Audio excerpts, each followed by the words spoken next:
नमस्कार, मैं हूं अनुराग और आप देख रहे हैं MSDU टीवी। विश्वविद्यालय परिसर में राष्ट्रीय योजना NSS के तहत एक दिन एक साथ एक घंटा थीम पर विशेष श्रमदान सफाई अभियान आयोजित किया गया। इस अभियान का उद्देश्य स्वच्छता के महत्व को जन जन तक पहुंचाना और छात्रों में समाज सेवा की भावना को मजबूत करना था।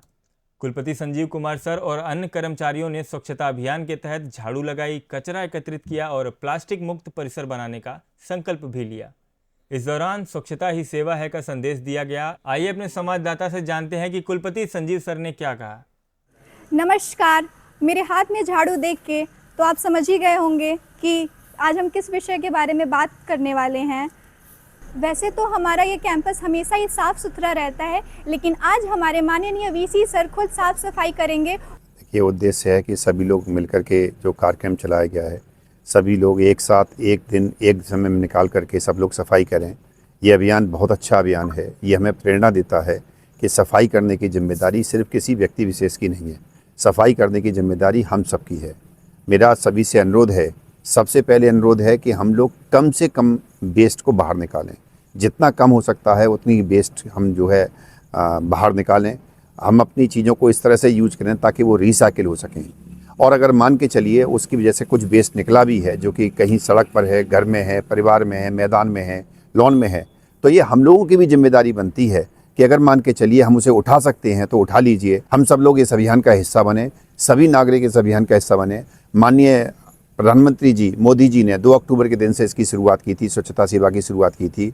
उनका उद्देश्य सिर्फ और सिर्फ यही था कि अगर हर नागरिक अपना सिर्फ इतना कर्तव्य समझ ले कि अपने आसपास की जो गंदगी उसकी सफाई शुरू कर दे, तो एक दिन पूरा देश अपने आप साफ हो जाएगा। सारी बीमारियां फैल रही हैं और लोग इसको सीरियस नहीं ले रहे हैं। लोग एक चिप्स का पैकेट भी खाते हैं सर तो फेंक देते हैं, उसको उठाते नहीं है। तो सर ऐसे और बीमारियां भी फैल रही हैं और लोग उसके प्रति जागरूक भी नहीं है सर। तो क्या किया जाए इसके लिए? देखिए, मैं एक चीज़ कहूँगा कि सबसे पहले हम लोग एज ए पेरेंट्स में बात कर रहा हूँ, पेरेंट्स को इस बात को समझना चाहिए कि जो आने वाली पीढ़ी है, जो उनके घर में परिवार में बच्चे हैं, उनको अभी से स्वच्छता का पाठ दें। मैं एक छोटा सा उदाहरण आपको दे दूँ। एक महिला ने कार ड्राइव कर रही थी, उसके बच्चे ने केला खाया और केला खाने के बाद छिलके को मैंने बाहर फेंक दिया बच्चे ने। उस महिला ने बहुत अच्छा संदेश दिया, क्योंकि वो संदेश मेरे सामने बिल्कुल एक तरह से वीडियो की फॉर्म में ही आया था। एक तरह से मान लीजिए उसने क्या काम किया, थोड़ी आगे जा कर के जब उसको पता लगा, उसने कार को रोका और बच्चे से कहा उतर के जाइए और केले के छिलके को उठा करके लाइए।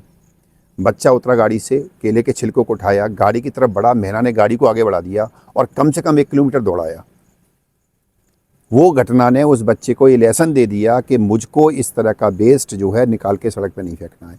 ये संदेश नहीं है, ये सभी के लिए एक सोचने का विषय है।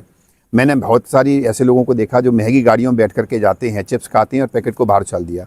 देश को गंदा कौन कर रहा है? मैं और आप ही तो गंदा कर रहे हैं। अगर हम लोग इतनी छोटी सी जिम्मेदारी कर समझ लें कि हमको वेस्ट को बाहर नहीं फेंकना है, सड़क पर नहीं फेंकना है, पब्लिक प्लेस पर नहीं फेंकना है, तो सारी चीज़ें अपने आप स्वच्छ हो जाएंगी।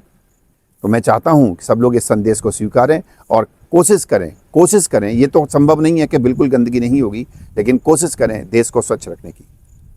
बहुत बहुत धन्यवाद सर। विश्वविद्यालय प्रशासन ने भी इस पहल की सराहना की और आगे भी ऐसे अभियानों को जारी रखने का आश्वासन दिया। स्वच्छता का यह संदेश सिर्फ परिसर तक ही सीमित न रहे, बल्कि समाज के हर कोने तक पहुंचे। यही अभियान की असली सफलता होगी। MSDU टीवी पर आज के लिए बस इतना ही। धन्यवाद।